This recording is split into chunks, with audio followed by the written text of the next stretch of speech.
Hello students, रचना's creation कच्ची से कलम तक में आप सबका स्वागत है। मैं हूं रचना और आज हमारे प्री का टेस्ट सीरीज है, टेस्ट सीरीज नंबर 15। इससे पहले हमने 14 टेस्ट सीरीज कर लिए हैं और टॉपिक वाइज कवर किया है, यानी अब तक हमने 1400 क्वेश्चन कंप्लीट कर लिए हैं प्री के पॉइंट ऑफ व्यू से, कंप्लीट जीएस के। तो आज 15 वाले टेस्ट के क्या क्या टॉपिक है पहले मैं आपको वो बता देती हूँ। तो सबसे पहले आज प्राचीन भारत में करने वाले हैं बौद्ध धर्म से 10 क्वेश्चन। बौद्ध धर्म किसी भी प्री के एग्जाम के लिए बहुत ही इंपॉर्टेंट टॉपिक है। मेडावियल हिस्ट्री से करेंगे भक्ति एवं सूफी आंदोलन। भक्ति आंदोलन के रिलेटेड क्वेश्चन हमने पिछले टेस्ट में भी किए हैं। मॉडर्न हिस्ट्री में करेंगे गोलमेज सम्मेलन और पूना पैक्ट, इससे हम करेंगे 20 क्वेश्चन। इकोनॉमिक्स में करेंगे विदेशी व्यापार, जो कि हम करंट अफेयर्स और ट्रेडिशनल क्वेश्चंस को कवर करते हुए खत्म कर रहे हैं इकोनॉमिक्स के सारे टॉपिक। पॉलिटी में करेंगे चुनाव आयोग 10 क्वेश्चन। इंडियन ज्योग्राफी में होगी भारत की मिट्टियां 10 क्वेश्चन। वर्ल्ड ज्योग्राफी में ज्वार भाटा और महासागरीय गर्त 10 क्वेश्चन। इन्वायरमेंट में होगा ग्रीन हाउस इफेक्ट, हरित गृह प्रभाव 10 क्वेश्चन। और साइंस में हमारा चल रहा है भौतिकी यानी कि फिजिक्स, जिससे हम करेंगे मात्रक और पैमाने से 10 क्वेश्चन।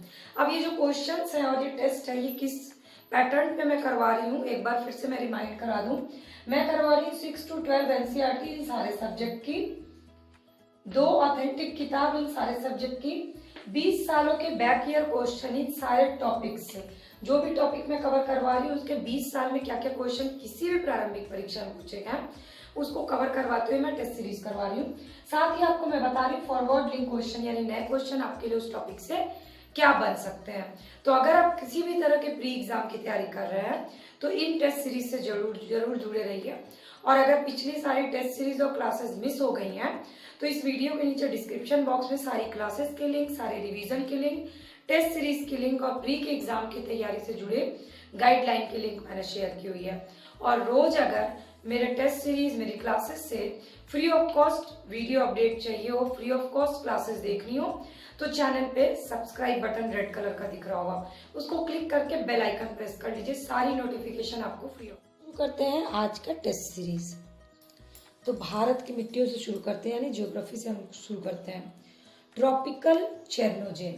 ट्रॉपिकल चेरनोजेम किस मिट्टी का नाम है? ये क्वेश्चन पूछा जा चुका है। ट्रॉपिकल चेरनोजेम कहा जाता है काली मिट्टी को। और काली मिट्टी के और नाम क्या है वो भी मैं आपको फॉरवर्ड लिंक भी बता दूं। कपास की मिट्टी, रेगुर मिट्टी, ट्रॉपिकल ब्लैक और ट्रॉपिकल चेरनोजेम, ये चारों काली मिट्टी के नाम है। अगला क्वेश्चन, बेसाल्ट लावा अपक्षय से किस मिट्टी का निर्माण होता है? ये पूछा गया क्वेश्चन है। तो इसका आंसर है रेगुर मिट्टी। रेगुर मिट्टी यानी कि काली मिट्टी का निर्माण बेसाल्ट लावा के अपक्षय के कारण होता है और ये मिट्टी दक्कन ट्रैप के ऊपरी भाग में पाई जाती है। ये आपका फॉरवर्ड लिंक क्वेश्चन। काली मिट्टी का क्षेत्र कौन कौन सा, कौन कौन से राज्य अगर पूछता है तो राज्य में है महाराष्ट्र, मध्य प्रदेश और गुजरात। और अगर क्षेत्र पूछता है तो इसका आंसर होगा दक्कन ट्रैप, यानी फॉरवर्ड लिंक क्वेश्चन मैंने आपको बता दिया। स्वतः जुताई वाली मिट्टी किसे कहा जाता है? स्वतः जुताई वाली मिट्टी कहा जाता है काली मिट्टी को। क्यों? क्योंकि काली मिट्टी में तीव्र जल धारण की क्षमता होती है और भीगने पर ठोस और चिपचिपी हो जाती है और सूखने पर अंकुरित हो जाती है, इसीलिए इसको स्वतः जुताई वाली मिट्टी कहते हैं। और ये क्वेश्चन 3 से 4 बार कई प्री एग्जाम में पूछा जा चुका है। कपास की खेती वाली मिट्टी किसे कहा जाता है? कपास की खेती की मिट्टी कहा जाता है काली मिट्टी को, क्योंकि कपास की कृषि के लिए सबसे उपयुक्त होती है काली मिट्टी। मालवा पठार की मिट्टी, ये क्वेश्चन पूछा गया है। मालवा पठार की मिट्टी प्रमुख मिट्टी कौन सी है? तो लावा मिट्टी है, उसमें ऑप्शन दिया हुआ था। तो आपको लावा मिट्टी तो याद रखना है, लेकिन हो सकता है कि अगली बार ऑप्शन चेंज कर दे। तो लावा मिट्टी जो है वो काली या रेगुर मिट्टी का ही एक नाम है। तो या तो आपको ऑप्शन देगा लावा मिट्टी या रेगुर मिट्टी या काली मिट्टी। आपको पता होना चाहिए कि मालवा पठार की मिट्टी मेनली काली मिट्टी है। लैटराइट मिट्टी का क्षेत्र कौन सा है प्रमुख क्षेत्र? तो लैटराइट मिट्टी का प्रमुख क्षेत्र है केरल। लोहे के अतिरेक वाली मिट्टी कौन सी, मतलब किस मिट्टी में लोहे की मात्रा सर्वाधिक पाई जाती है, लोहा ऑक्साइड की मात्रा? यह क्वेश्चन पूछा गया। इसका आंसर है लैटराइट मिट्टी। लैटराइट मिट्टी में सबसे ज्यादा लोहा अयस्क पाया जाता है। सबसे उपजाऊ मिट्टी किसे कहा जाता है? भारत में सबसे अधिक उपजाऊ मिट्टी है जलोढ़ मिट्टी, क्योंकि इसमें नाइट्रोजन की मात्रा कम होती है। ये आपका फॉरवर्ड लिंक का क्वेश्चन हो गया। भारत के सबसे बड़ा मिट्टी वर्ग कौन सा है? तो सबसे बड़ा मिट्टी वर्ग है कछारी मिट्टी, जिसको जलोढ़ मिट्टी भी कहते हैं। ये सर्वाधिक क्षेत्र में पाई जाती है। 40% भाग पर लगभग 15 लाख वर्ग किलोमीटर क्षेत्र में ये विस्तृत है और ये नदियों के किनारे का क्षेत्र होता है मेनली। तो ये हो गए भारत की मिट्टी से क्वेश्चन। अभी भारत की मिट्टी से क्वेश्चन और होंगे जो कि अगले टेस्ट में हम लोग करेंगे। अब चलिए बढ़ते हैं आगे। अब है वर्ल्ड ज्योग्राफी के क्वेश्चन। और वर्ल्ड ज्योग्राफी में आज का टॉपिक है ज्वार-भाटा और महासागरीय गर्त। तो सबसे पहले करते हैं ज्वार-भाटा से रिलेटेड क्वेश्चन। ज्वार-भाटा का प्रमुख कारण क्या होता है? ज्वार-भाटा का प्रमुख कारण होता है सूर्य और चंद्रमा की आकर्षण शक्तियां। ये आप केंद्रीय बल भी कह सकते हैं। ये क्वेश्चन पूछे जा चुके हैं कई बार। पृथ्वी पर 24 घंटे में कितने ज्वार और कितने भाटा आते हैं? पृथ्वी पर 24 घंटे में 2 ज्वार और 2 भाटा आते हैं। दीर्घ ज्वार का क्या कारण होता है? जब सूर्य, पृथ्वी और चंद्रमा एक सीधी रेखा पे होते हैं तो उनकी सम्मिलित शक्ति के बाद दीर्घ ज्वार का उत्पन्न अनुभव होता है, यानी दीर्घ ज्वार उत्पन्न होता है। तो ये क्वेश्चन पूछा जा चुका है आपके लिए। विश्व की सबसे गहरी महासागरीय गर्त कौन सी है? विश्व की सबसे गहरी महासागरीय गर्त है मेरियाना ट्रेंच। ये जो मेरियाना ट्रेंच है इसको चैलेंजर गर्त भी कहते हैं। ये फॉरवर्डिंग क्वेश्चन। तो महासागरीय गर्त क्या होता है? महासागर का सबसे गहरा भाग जो होता है उसको बोलते हैं महासागरीय गर्त। मेरियाना ट्रेंच किस सागर में स्थित है? ये नया क्वेश्चन आपके लिए पूछा जा सकता है। मेरियाना ट्रेंच जो है वो प्रशांत महासागर में स्थित है। इसको मैप में देख लीजिएगा। HMS चैलेंजर 2 क्या है? HMS चैलेंजर 2 एक जलयान है। ये इंपॉर्टेंट इसलिए है क्योंकि इस गर्त मेरियाना गर्त की खोज 1948 में HMS चैलेंजर 2 नामक जलयान ने ही की थी, इसलिए ये क्वेश्चन आपके लिए इंपॉर्टेंट है। सुंडा गर्त और डायमेंटिना गर्त किस महासागर में है? सुंडा और डायमेंटिना गर्त जो है वो हिंद महासागर में है। द सैंडविच गर्त है दक्षिण अटलांटिक महासागर में। परीखा स्थित है। ये परीखा क्या है? परीखा जो है ये डायमेंटिका गर्त का ही नाम है, परीखा। ये फॉरवर्ड लिंक क्वेश्चन है। ये हिंद महासागर में है।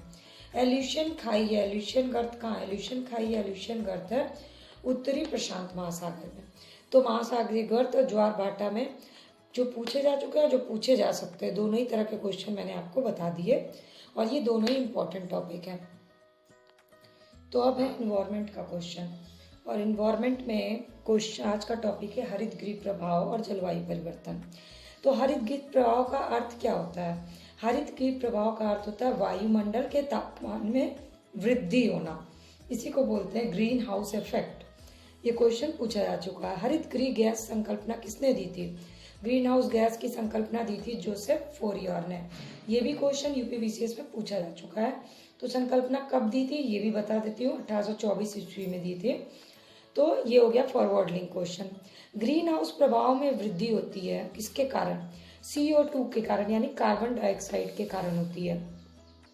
ग्रीन हाउस गैस के उत्तरदायी गैस कौन होती है? हरित गृह प्रभाव के उत्तरदायी गैस, ये बहुत बार पूछा गया क्वेश्चन। जलवाष्प जो कि 36 से 72%, कार्बन डाइऑक्साइड 9 से 26%, मीथेन 4 से 9% और ओजोन होती है 3 से 7%। तो इन्हीं को बोला जाता है ग्रीन हाउस गैसेस।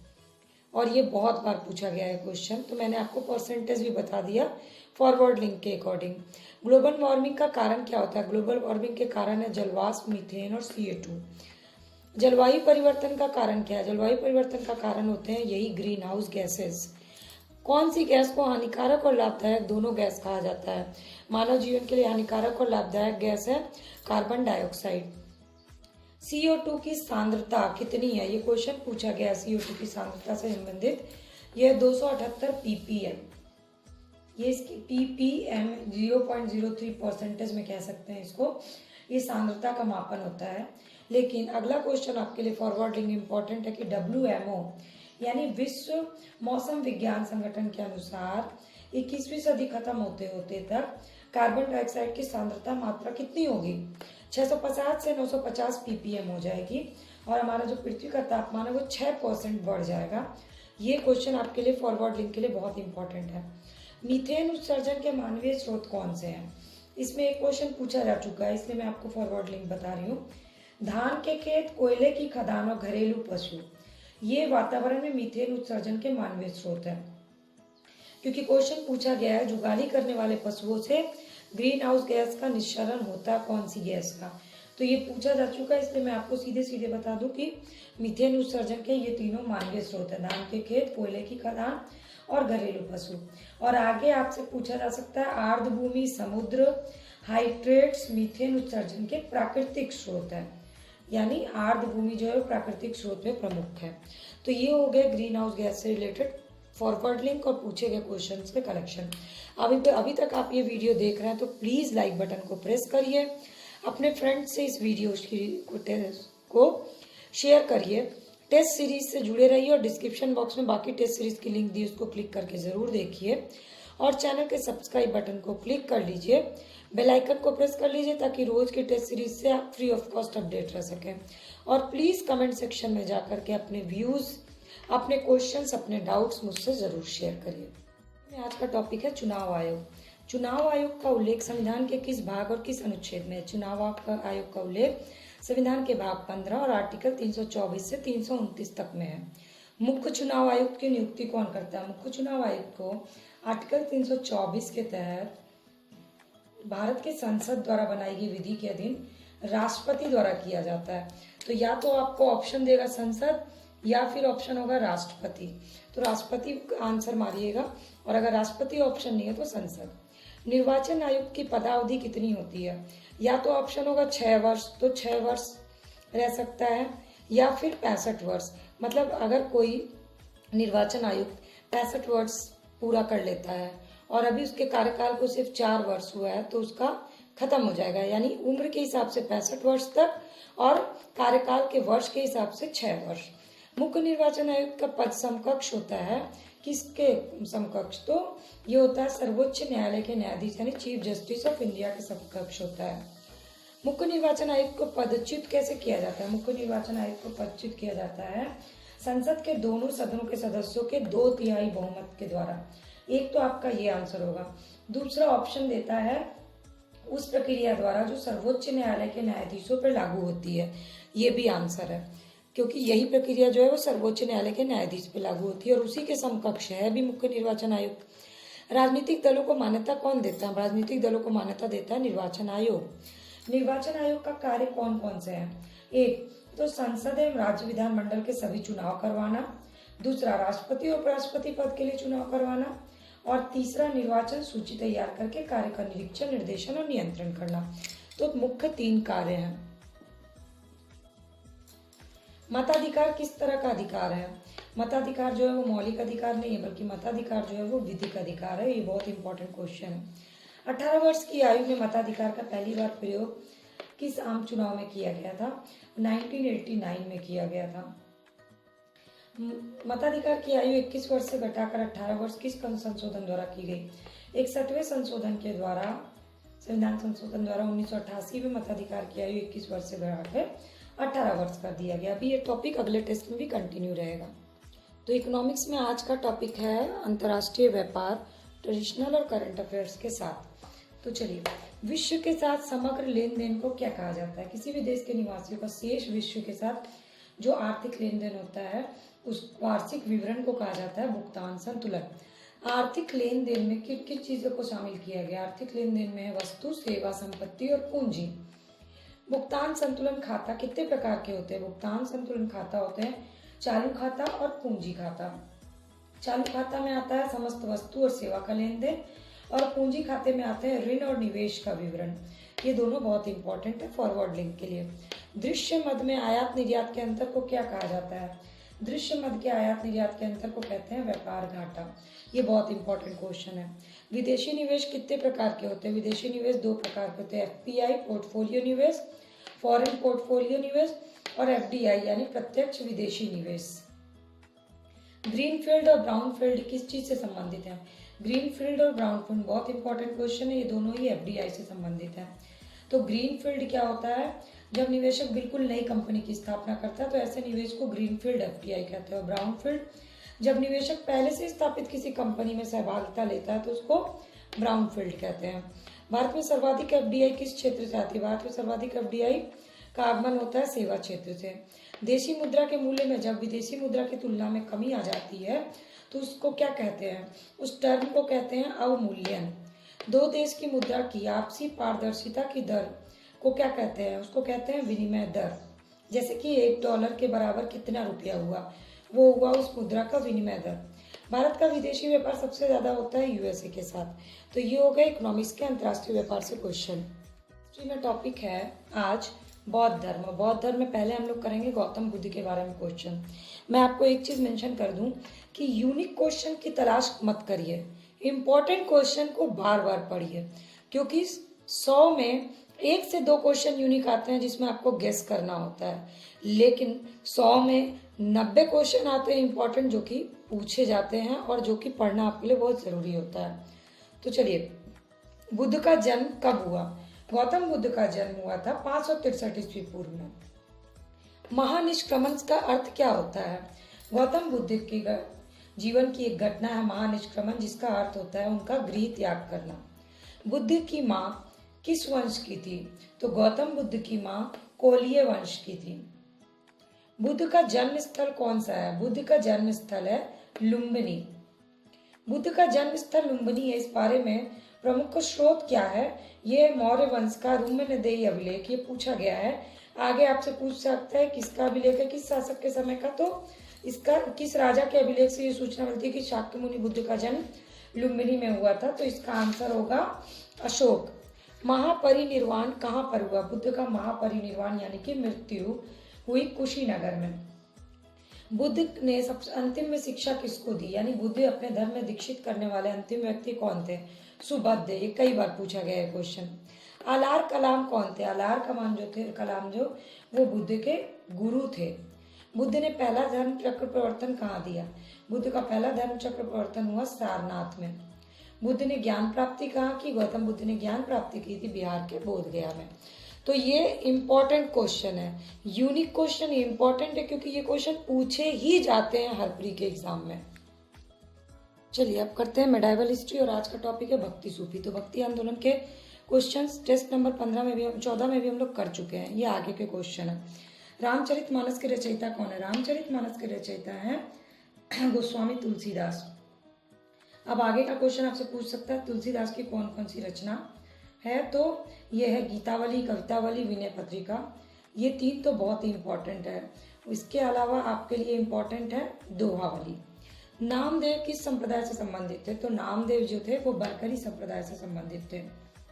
तुकाराम किसके समकालीन थे? तुकाराम किस मुगल वंश के राजा के समकालीन थे? तो तुकाराम भक्त संत थे, और भक्ति संत में ये जहांगीर के समकालीन थे। भारत में चिश्तिया सूफी मत को किसने स्थापित किया? ख्वाजा मोइनुद्दीन, और बाद में इन्हीं का नाम ख्वाजा मोइनुद्दीन चिश्ती है। मोइनुद्दीन चिश्ती किसके शिष्य थे? ये बहुत बार पूछा गया क्वेश्चन। मोइनुद्दीन चिश्ती उस्मान हारूनी के शिष्य थे। चिश्ती दरगाह पर भेंट चढ़ाने वाला पहला मराठा कौन था? मराठा सरदार ये थे शिवाजी के पौत्र राजा साहू। ये भी क्वेश्चन पूछा जा चुका है। निजामुद्दीन औलिया किसके शिष्य थे? निजामुद्दीन औलिया शिष्य थे बाबा फरीद के। निजामुद्दीन औलिया की दरगाह कहाँ? निजामुद्दीन औलिया की दरगाह है दिल्ली में। भारत का सादी किसे कहा जाता है? भारत का सादी कहा जाता है अमीर हसन को। निजामुद्दीन औलिया ने किस शासक से मिलने से इनकार कर दिया था? अलाउद्दीन खिलजी से मिलने से इनकार कर दिया था। ये बहुत इंपॉर्टेंट क्वेश्चन है। और निजामुद्दीन औलिया ही जो है वो 7 सुल्तानों का राज्य देखा था, इसलिए भी ये बहुत इंपॉर्टेंट है। तो मॉडर्न हिस्ट्री में आज का टॉपिक है सांप्रदायिक पंचायत या पूना पैक्ट। पहले कर लेते हैं। सांप्रदायिक अधिनियम की घोषणा किसने की? सांप्रदायिक अधिनियम की घोषणा की थी रैमजे मैकडोनाल्ड ने। द्वितीय गोलमेज सम्मेलन में विभिन्न संप्रदाय और दलित वर्गों के लिए पृथक निर्वाचन मांग की सहमति पर पृथक निर्वाचन समूह बनाया गया था। किसके लिए? ईसाइयों के लिए, मुसलमानों के लिए, एंग्लो इंडियन के लिए, अछूतों के लिए, ऐसा ऑप्शन देता है। तो आंसर है इसका अछूतों के लिए बनाया गया था। सांप्रदायिक पंचायत के द्वारा पहली बार एक पृथक निर्वाचन समूह बनाया गया। गांधी ने पहला आमरण अनशन कब शुरू किया था? किस चीज के खिलाफ? गांधी जी ने पहला आमरण अनशन शुरू किया था सांप्रदायिक पंचायत के खिलाफ, इसी निर्णय के विरुद्ध। दलित वर्ग का सीट। सांप्रदायिक अवार्ड एवं पूना पैक्ट में क्रमशः दलित वर्ग के लिए कितनी सीटें दी गई? सांप्रदायिक अवार्ड में दिया गया 71 और पूना पैक्ट में दिया गया 147 सीट। पूना पैक्ट का उद्देश्य क्या था? पूना पैक्ट का उद्देश्य था दलितों को प्रतिनिधित्व दिलाना। अंबेडकर और गांधी जी के समझौते को किस नाम से जाना गया? अंबेडकर और गांधी जी के समझौते को जाना गया पूना पैक्ट के नाम से। पूना पैक्ट के बाद किस संघ की स्थापना हुई? पूना पैक्ट के बाद 1932 में हरिजन सेवक संघ की स्थापना हुई। हरिजन सेवक संघ के प्रथम अध्यक्ष कौन बने? जी.डी. बिरला, घनश्याम दास बिरला। हरिजन सेवक संघ का पूर्व नाम क्या था? हरिजन सेवक संघ का पूर्व नाम था all India anti untouchability league. Gandhi ji क्षणिक भूत की भांति धूल उठाते हैं लेकिन स्तर नहीं है। ये किसका स्टेटमेंट था? ये स्टेटमेंट था बी.आर. अम्बेडकर का। अब चलिए आगे कर लेते हैं हम लोग कांग्रेस समाजवादी पार्टी। चलिए तो अगला टॉपिक है मॉडर्न हिस्ट्री का कांग्रेस समाजवादी पार्टी। कांग्रेस समाजवादी पार्टी यानी कांग्रेस सोशलिस्ट पार्टी की प्रथम बैठक कहाँ हुई? कई बार पूछा गया क्वेश्चन है, पटना में हुई थी। कांग्रेस सोशलिस्ट पार्टी की स्थापना किस वर्ष हुई या स्थापना किस वर्ष हुई? 1934 में हुई थी। इसके प्रमुख नेता कौन थे या इसका गठन किस दो नेताओं ने मिलकर किया था? इस तरह से क्वेश्चन कई बार पूछा गया है। तो इसका आंसर है नरेंद्र देव और जयप्रकाश नारायण। बिहार सोशलिस्ट पार्टी के संस्थापक कौन थे? बिहार सोशलिस्ट पार्टी के संस्थापक थे जयप्रकाश नारायण। 1931 में बिहार सोशलिस्ट पार्टी का गठन गंगा शरण सिंह, रामवृक्ष बेरीपुरी और रामचंद्र मिश्र आदि ने किया था। लोकनायक टाइटल किसको दिया गया था? लोकनायक टाइटल दिया गया था जयप्रकाश नारायण को। जयप्रकाश दिवस कब मनाया गया? जयप्रकाश दिवस मनाया गया अप्रैल 1946 को। क्यों मनाया गया? क्योंकि इस दिन ये जेल से रिहा हुए थे, रिहाई की मांग में। नरसिंह नारायण किससे संबंधित थे? नरसिंह नारायण समाजवादी थे। बम्बई मैनिफेस्टो कब हुआ? बम्बई मैनिफेस्टो हुआ 20 मई 1936 को। बम्बई के 21 उद्योगपतियों ने इस पर हस्ताक्षर किया था। ये मैनिफेस्टो जो है प्रत्यक्ष रूप से किसके प्रतिपादन का विरोधी था? ये विरोधी था समाजवादी आदर्श के प्रतिपादन का।